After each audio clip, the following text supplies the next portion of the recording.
another episode of Wedlocked with Rex and Dips. Thank you for the subscription so far. I think last we counted we were on 87. Let's get to 100 subscribers this week. Thank you for your support. Thank you for watching. Thank you for commenting. Our desire really is to just really share our story. So thank you for listening. Dimpo asked me a question last week that I attempted to answer, and we said we'll do a part 2 today. The question was, when is the right time to propose? When does a guy know that he is ready for marriage? Yeah, and I think we spoke a bit about our story. Yeah, we shared our proposal story. And we shared those very cringy photos. We looked skinny though.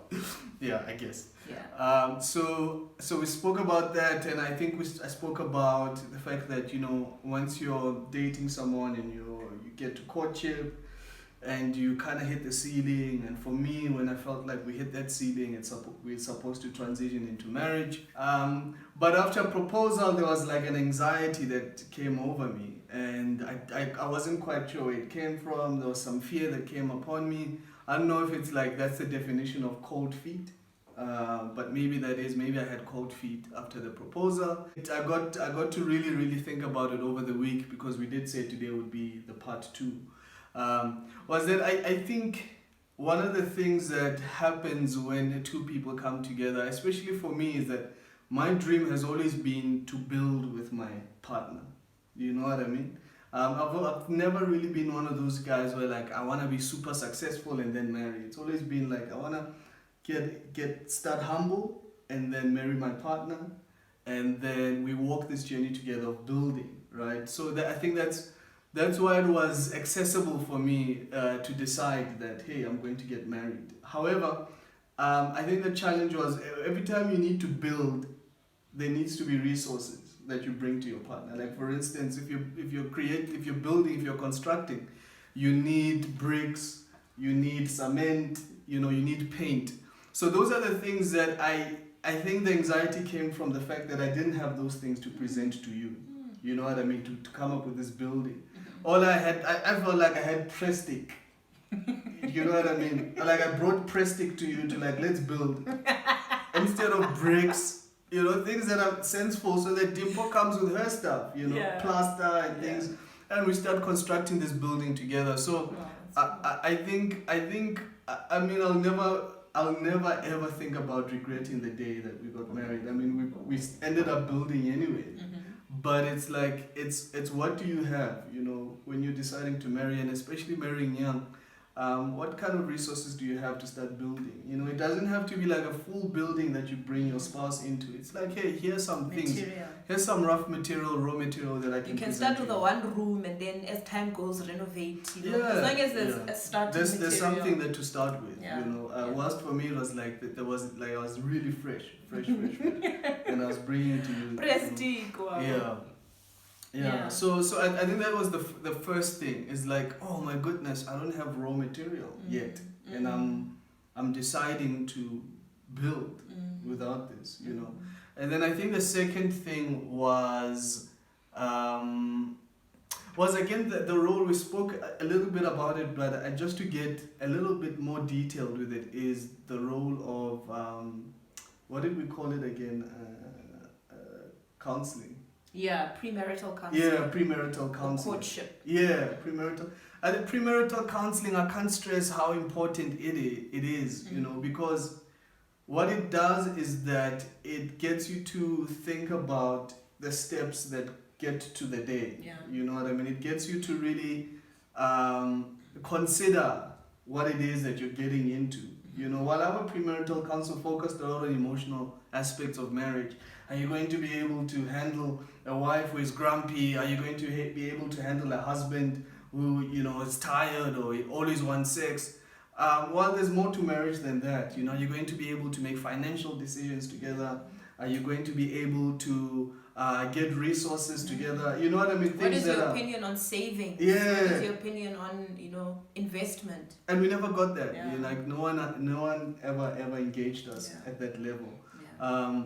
So again, yeah, premarital counseling would have put a lot of things into perspective, especially for me, as a man coming into this setup. And I think not only putting everything into perspective, a lot of Most things a lot of things you walk into marriage that and you yourself haven't thought about yet. You don't know where you stand regarding investment, where you stand regarding children. You don't know where you stand. So you just walk in blindly, fellow. I will figure it out as you get into marriage. But what premarital counseling does, it forces you to take a stand. And I'm very big on that. Is before you enter into marriage, I find you need to know your position. You can't figure your position out in marriage, because that's where you're going to come into conflict with whoever you're marrying. Is if you don't know what your opinion or your position on a particular thing is, you can't stand your ground. You can't negotiate it. You can't see where you're positioning your partner in relation to you, more or less. Yeah. It's like there are things that I guess the balance is that there are foundations that you need to know before coming in. About yourself. About yourself. That's so important. There are other things you can figure out in there, sleeping position. You know, that my wife sleeps like this. Those are things that you can negotiate, smaller frivolous things. But like the main stuff, like the foundational aspects, those are things you need to sit down with the counselor and talk you through it. And we never had that, man. A lot of these foundational things, we figured it out like a month in, 2 months in, 2 years in, 4 years in, we're still like contending with some of them, which would have been very, very helpful to have done that in the beginning, in hindsight. Yeah, it's not an emotional decision alone, and often when you're in love, it's easy to see it that way. Like, this is where we love each other, and I know I'm going to be loyal to her, and she's going to be loyal to me. But there's technical things to think about, and I guess I didn't spend a lot of time doing that in hindsight. So I'd say like if I could round it up to like 2 or 3 points, if looking back in hindsight, it's like the first thing is, man, do you have your fundamentals right? You know what I mean? Coming into marriage, do you know what you're getting into? Are you ready to get into it? Like not only on an emotional level, but spiritually and financially. Are you going to be able to come into this union? Absolutely. And again, it's like I would have not wanted to be in a perfect setup again. Like I said, I didn't want to build with you, but it's like sometimes you have to negotiate what you have and what you don't have, and it's kind of important to know those things. This is what I have, and this is what I don't have. And once you are unsure of that, once you've never had that conversation with yourself, you're going to find out in marriage, and it's going to be difficult, So it's like, get your fundamentals in order. It's something that I would have done back then as I was proposing or just before proposal. And then the second thing is having Bokhrotman, a lot of Bokhrotman around to guide. There were few and far in between, but it was like having a community of big brothers, a community of fathers who can come in and guide and speak to you, because people have walked this journey before.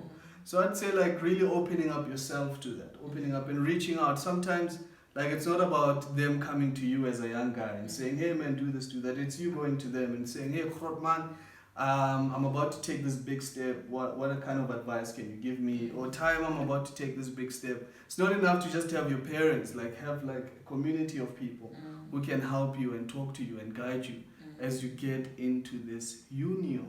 Maybe I'd round it up to those 2 points.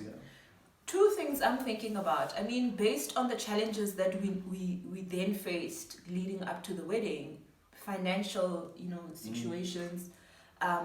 For one, we found ourselves having to consider things like, do we not just scratch the wedding and marry? I remember our then pastor was like, let's just marry you in the church, do your vows, and you can celebrate later.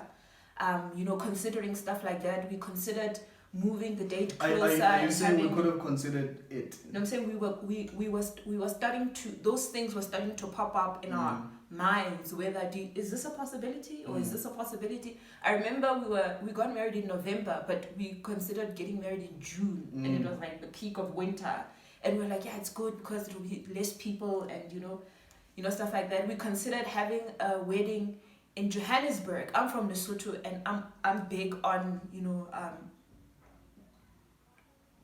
a rites of passage. I mean, we'll talk about it we talk about the wedding eventually.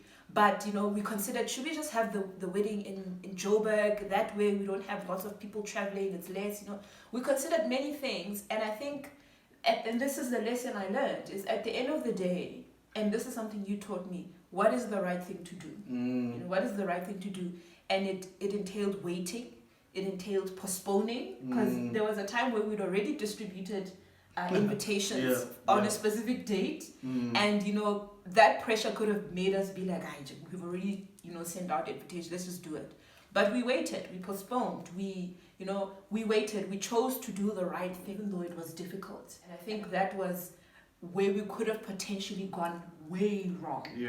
But we still stuck to what's the right thing to do. I can't stress the importance of being aligned with your purpose in the Lord before you get into marriage. Sure. I mean, it's a conversation I was recently having with some girlfriends of mine, that you need to know your grounding. You need to know what the Lord has purposed for you. Because you can't negotiate principles and values and aspects of yourself. And I'm thinking about it now that, leading up to the wedding, I was so caught in the bliss that I, in my mind, I quickly, changed myself to become this blissful, I morphed into this unrealistic version of myself, the perfect wife. I'm going to, I cut a lot of things in my life. I cut out a lot of friends in my life. I was now preparing to be a wife. I quickly forgot who I was, for lack of a better term. And there's so many other things that I can talk about. I mean, we've spoken about them now, where you ask me certain questions. Do you believe in this? No, trying to be the perfect version of myself. I don't believe in that. I don't believe in that. That by the time, like 2-3 years into the marriage, I had to renegotiate those things with you, because I was now back to my real self. And I realized that I wasn't real with myself and you as we were coming into marriage. And I know we're speaking in metaphors now. There'll be plenty of time to unpack a lot of the stuff, but the main point I'm trying to raise here is it's so important for a person to be aligned with the purpose of the Lord upon their lives, so that you know your position, so that when someone asks you, what is your belief on this, you tell them straight up, this is it, and you don't negotiate your position. And that way you walk perfectly into marriage, knowing where you stand with someone, as opposed to being surprised when you're now in marriage and you're like, but I thought, and because you're still trying to figure yourself out. No, I know I said that, but actually, because you don't know yourself, or you don't see the direction. I can't stress that enough. I think it's good to reflect, and it's good to know that there are things that could have been better. I would never have chosen to propose on any other day than the day that I did. I would never have chosen to marry on any other day than the day that we did. But we're looking back now and saying, what could we have tweaked back then, outside of the date? I think mentally there's a lot of mental shifts that would have taken place. There's a lot of conversations we would have had back then without changing the date, because it would be foolish to regret anything. We have something beautiful going now. We have a child, so it's just beautiful to reflect and to look at the past and say, this is what we had learned, or we would have learned in the process, and this is what we can share with someone else who wants to marry one day, or our children, once they fall in love and emotions take over, and we're like, hey, no, consider all these other things that are around you as you commit to the day. You know what I mean? Because it's very personal. When you say I do, it's very personal. No one can talk you out of that. But people can come in and say, hey man, don't change anything, you guys love each other. As you're heading to the wedding date, think about these components. Add this, think about this, and then it makes the experience much more richer, and we appreciate it more, right? So, no, beautiful. I mean, it's such a privilege to grow with someone, and I guess that's where the Bible says love covers a multitude of sins, and the other way to look at it is that love covers mistakes, love covers regrets, naivety. Love covers naivety. When we came together, despite all the things that we didn't consider, we kept moving and moving together. We always chose to do what's right. And moving. And you never get to see the prize or the reward if you give in and you throw in the towel and you're like, this is too difficult, I'm getting out. The reward comes in time, you know. So I'm really privileged to have made this decision, you know, to have gone on that knee on that sunny day in Johannesburg on a boat, a scruffy boat. Yeah, scruffy boat. In red and proposed, Yeah. you know. So it's really part of our story, and our story it's got its cracks and it's got its beauty as well. So remember, we told you guys last week that our number is number 26, and we said we'd talk about it sometime in the future. We realized as we were editing the video that the boat we were in, that Lorego proposed in, was boat number 26. We hadn't realized it up until we were editing this video. So we'll talk about number 26. But to summarize it, I think, you know, what we're talking about is right after the proposal, leading up to the wedding, so many things go through the guy's mind, the girl's mind. So many mistakes can potentially happen. You know, so many things can go wrong. But what we ended up doing is we ended up putting together what we were able to put together with the help of our parents, with the help of our siblings and our family. And we had a beautiful wedding. Yep. We had a beautiful wedding, which we'll talk about later in the year. We can't find the DVD. We'll need to like really dig. Yeah, we need to dig for that. We wanted to it. share it leading up after this, but we can't find the DVD. And until we find it, we won't share the wedding, but we will. We will. There's lobola and stuff that happened in between. Maybe we'll we'll talk about that. We'll touch on those things. But yes, we'll talk about those. But anyway. Thank you for joining us. I think that's it for the day. We will be with you next week. Again, we're trying to get to 100 subscribers. And more! Yeah, we're trying to get to 100 subscribers. So please share this. Please subscribe. If you haven't subscribed, please like and comment. We're looking forward to being with you all next week. Yes. Thank you so much for tuning in. We will check you out next week.